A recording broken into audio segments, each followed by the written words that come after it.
नमस्कार, हमारे चैनल में आपका स्वागत है। मैं हूं रामचंद्र मौर्य। साथियों, बटोगे कटोगे का नारा भारतीय जनता पार्टी का पूरे समाज में गूंज रहा है। टी शर्ट पर लोग बटोगे कटोगे लिख रहे हैं, शादी के कार्ड पर लोग बटोगे कटोगे लिख रहे हैं, गाड़ी में, कार में, ट्रक में, वाहनों में भी लोग बटोगे कटोगे लिख रहे हैं।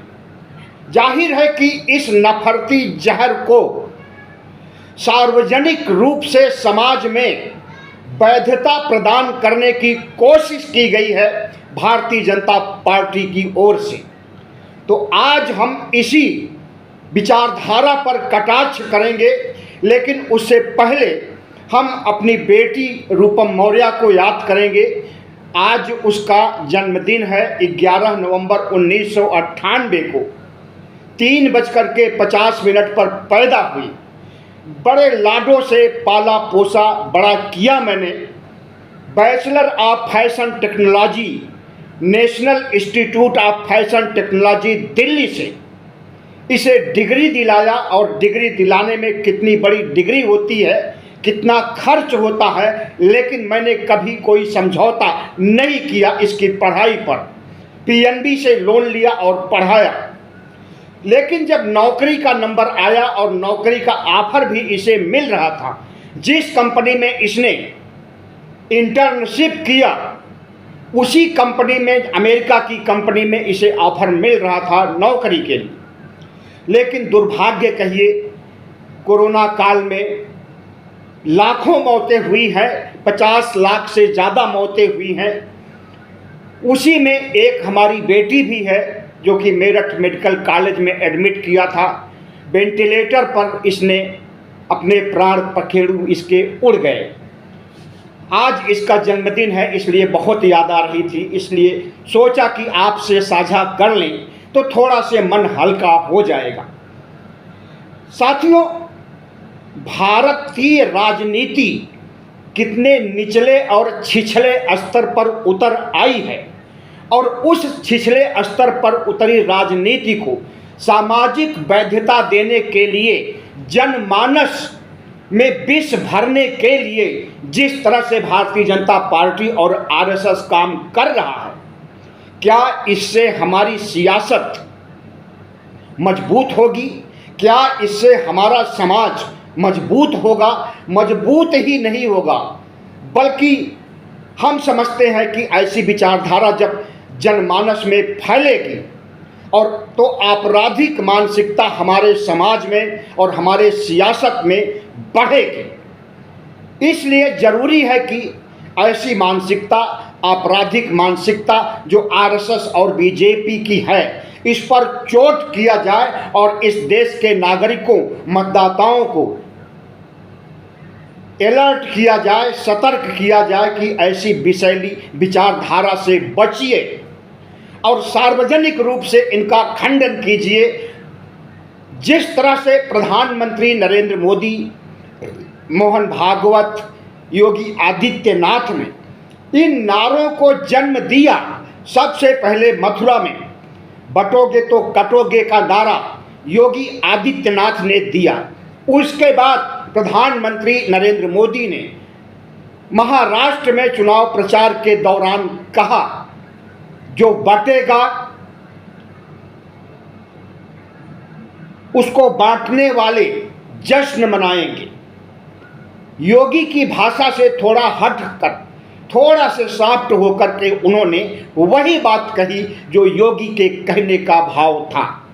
और उनसे बढ़ करके समरसता के प्रतीक सामाजिक सांस्कृतिक संगठन के पुरोधा मोहन भागवत, आरएसएस प्रमुख ने भी यह आग उगली और कहा कि बटोगे तो सुरक्षित नहीं रहोगे। इन तीनों नेताओं, सामाजिक संगठन के प्रमुखों से हम आग्रह करते हैं कि समाज को सकारात्मक दिशा में, रचनात्मक दिशा में प्रगति की दिशा में आगे बढ़ने के लिए प्रेरित कीजिए।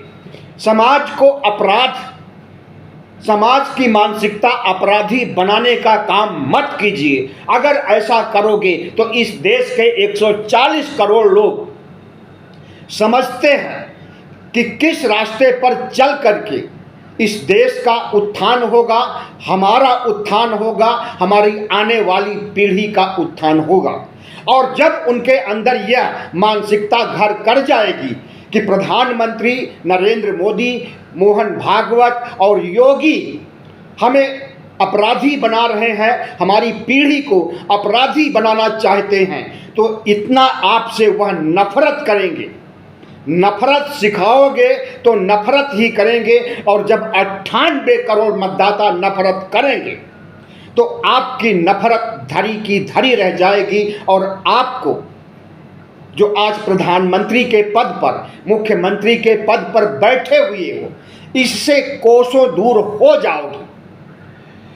वर्तमान सत्ता का मकसद है कि हेट स्पीच जहर घोल करके इस देश में विखंडन उत्पन्न करना, हिंदू मुस्लिम करके ध्रुवीकरण करना, बटोगे कटोगे की बात कह करके हिंदू समुदाय को डरवाना, बटोगे कटोगे की बात कह करके पिछड़ा वर्ग, दलित वर्ग, आदिवासी वर्ग को डरवाने का काम जिस तरह से आज के सत्ता पर शीर्ष पर बैठे नेता कर रहे हैं, वह बहुत दुर्भाग्यपूर्ण है। और हम तो कहते हैं भारतीय जनता पार्टी आरएसएस को शर्म करना चाहिए।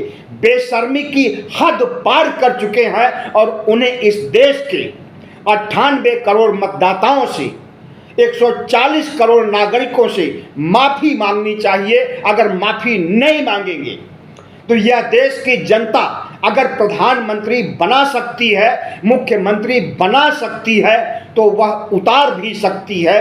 आपके हेट स्पीच को, आपके जहर को बर्दाश्त नहीं कर सकती है।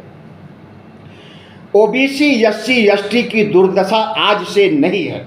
आज फिर योगी आदित्यनाथ ने कहा कि भाषा के नाम पर, जाति के नाम पर, क्षेत्र के नाम पर जो बटे हैं वो कटे हैं।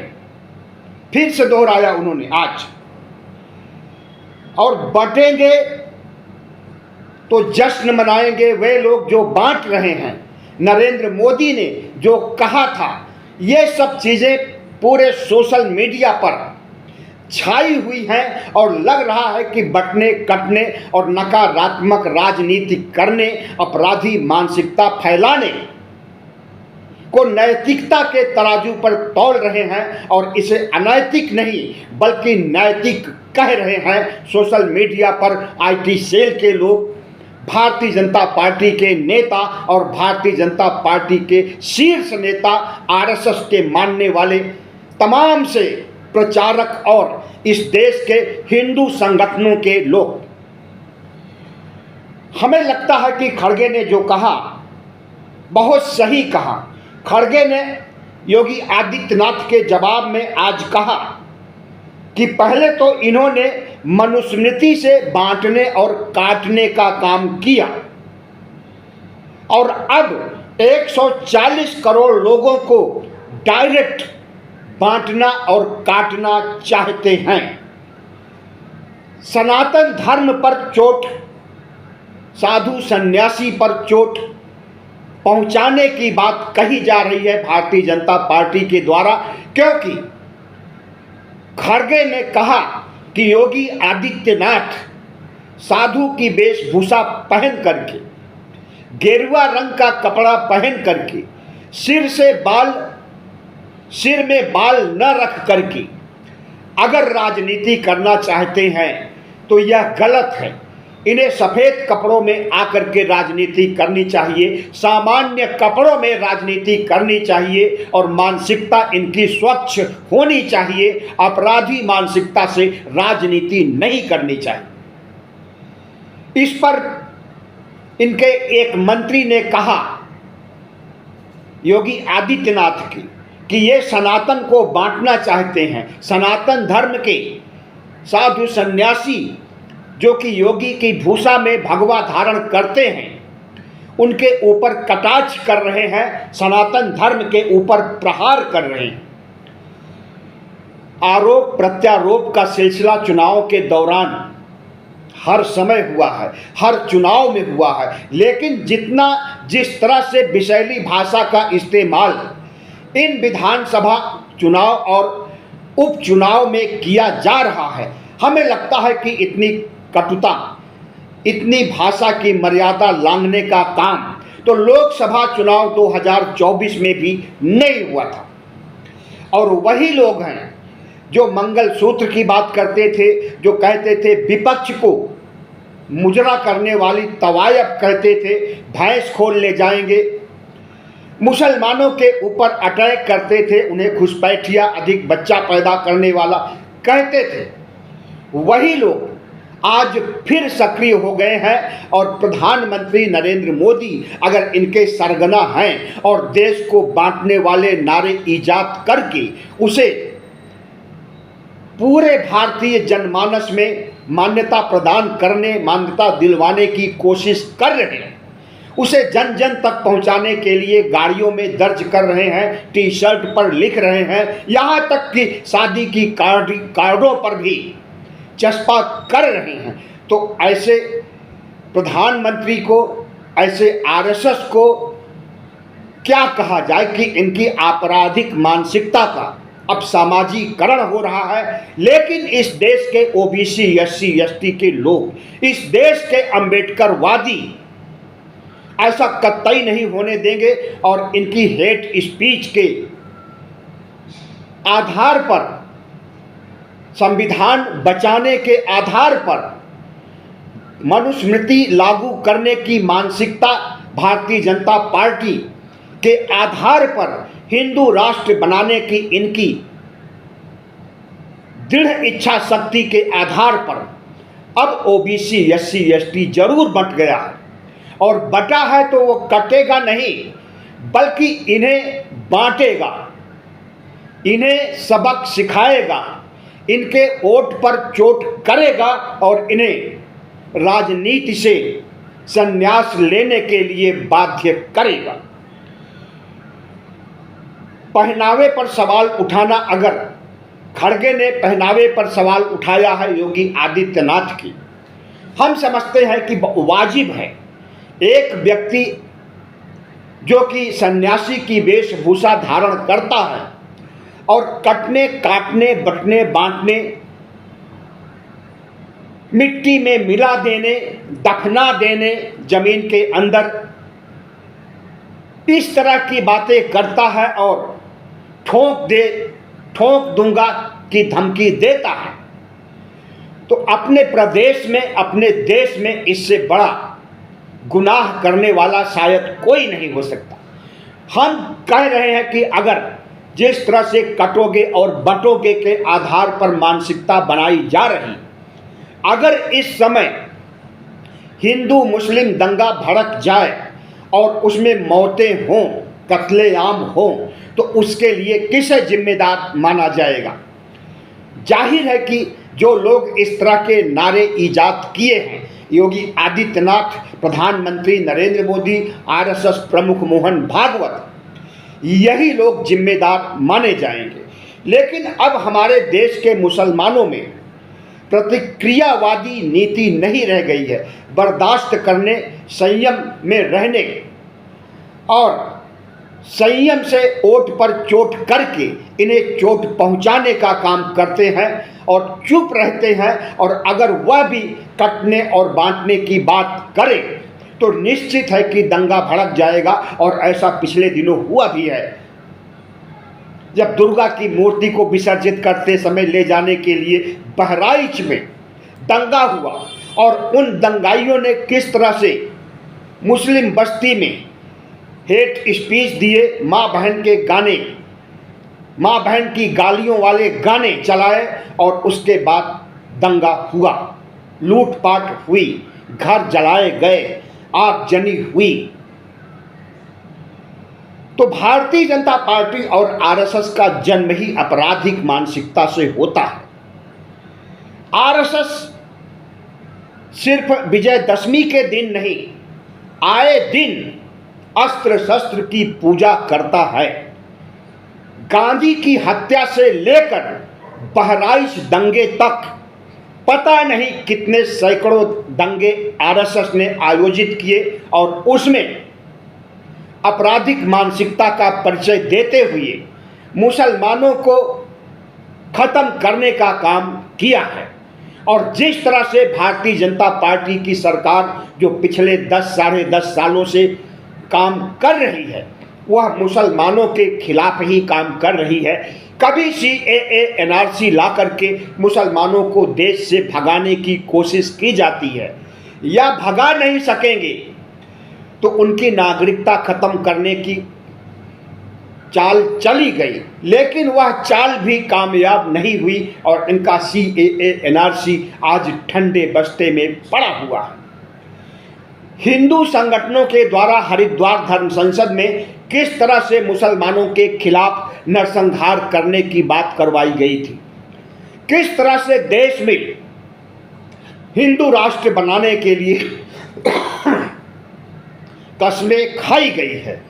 योगी आदित्यनाथ की संस्था युवा वाहिनी ने पूरे भारत में आयोजित किया कि हम भारत धर्मनिरपेक्ष भारत को हिंदू राष्ट्र बनाएंगे, और उनके खिलाफ कोई कार्रवाई नहीं हुई। कितनी बार जंतर मंतर पर संविधान जलाया गया, उनके खिलाफ कोई कार्रवाई नहीं हुई। कितने मुस्लिम लोगों को मॉब लिंचिंग के आधार पर, गोकुशी के आधार पर उनकी हत्या की गई। निरपराध होते हुए भी अगर मुसलमानों की हत्या की जा रही है और हत्यारे घूम रहे हैं, तो भारतीय जनता पार्टी का शासन होने की वजह से ही वह घूम रहे हैं, उन्हें दंडित नहीं किया जा रहा। तो जाहिर है कि भारतीय जनता पार्टी धार्मिक नारे दे करके, भड़काऊ भाषण दे करके, बटोगे कटोगे के नारे लगा करके इस देश में नफरत पैदा करती है, और उसकी नफरत से यह देश जरूर बंटने की दिशा में लगता है कि चला जाएगा, इनको लगता होगा, लेकिन हमें नहीं लगता है, क्योंकि इनके खिलाफ राहुल गांधी ने जो नारा दिया है कि डरो मत, कितना भी डरवाएं, कितना भी कहें कि बटोगे तो कटोगे, लेकिन इनसे डरिए नहीं, इनकी बंदर घुड़की से डरिए नहीं, और मोहब्बत की दुकान खोलिए इनके नफरत के बाजार में।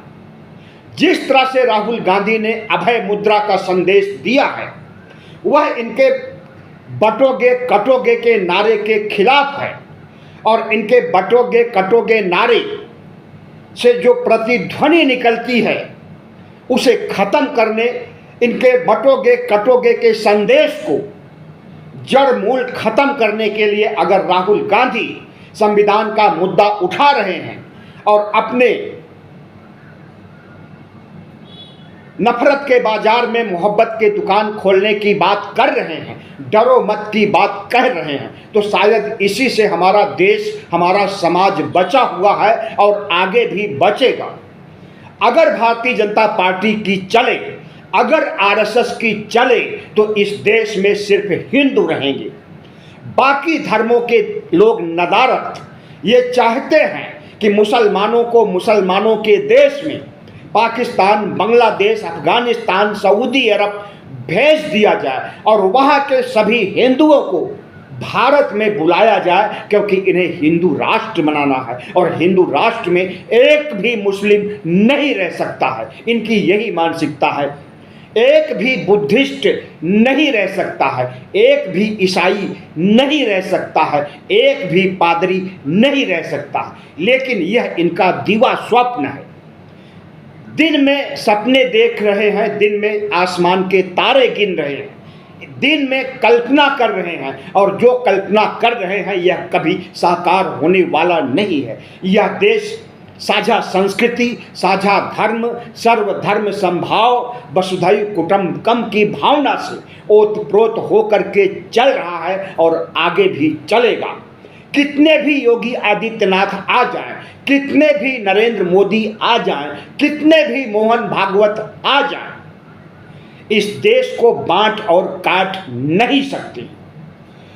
शर्म करना चाहिए एक प्रधानमंत्री को जो भारतीय गणराज्य का है, जिसकी मर्यादा होती है, जिसकी गरिमा होती है, जिसके पद की। हम समझते हैं कि 15-16 प्रधानमंत्री अब तक हुए हैं, लेकिन इतना कम्युनल, इतना धर्मांध और इतना झूठा, इतना जुमलेबाज प्रधानमंत्री कोई नहीं हुआ और आगे भी नहीं होगा। इस प्रधानमंत्री से और इस आरएसएस के जाल से और इस योगी आदित्यनाथ के जहरीले बयान से इस देश को बचाने के लिए बुद्धिजीवियों को सामने आना होगा। लेखकों, पत्रकारों को अपनी कलम से इन्हें नेस्तनाबूद करना होगा और सबसे बढ़ करके इस देश के 98 करोड़ मतदाताओं को जहर घोलने वालों के खिलाफ, योगी मोदी भागवत के खिलाफ इनके वोट पर चोट करना है। तभी यह देश बचेगा, वरना यह देश को ले डूबेंगे।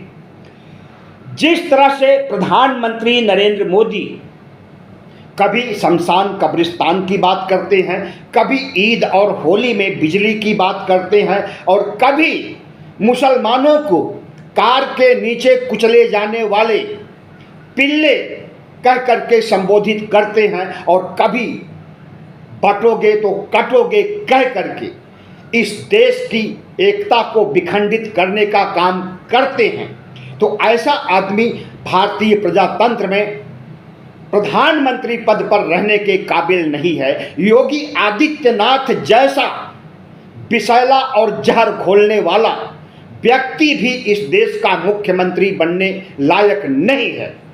इस देश के 90% ओबीसी, एससी, एसटी के मतदाताओं से हम अपील करते हैं कि भारतीय जनता पार्टी, आरएसएस, नरेंद्र मोदी और योगी के खिलाफ अब वोट करना है और इन्हें सत्ता से बाहर करना है, क्योंकि ये हमारे संविधान के लिए खतरा है, हमारे धर्मनिरपेक्ष राष्ट्र भारत के लिए खतरा है, हमारे लोकतंत्र के लिए खतरा है, और ऐसे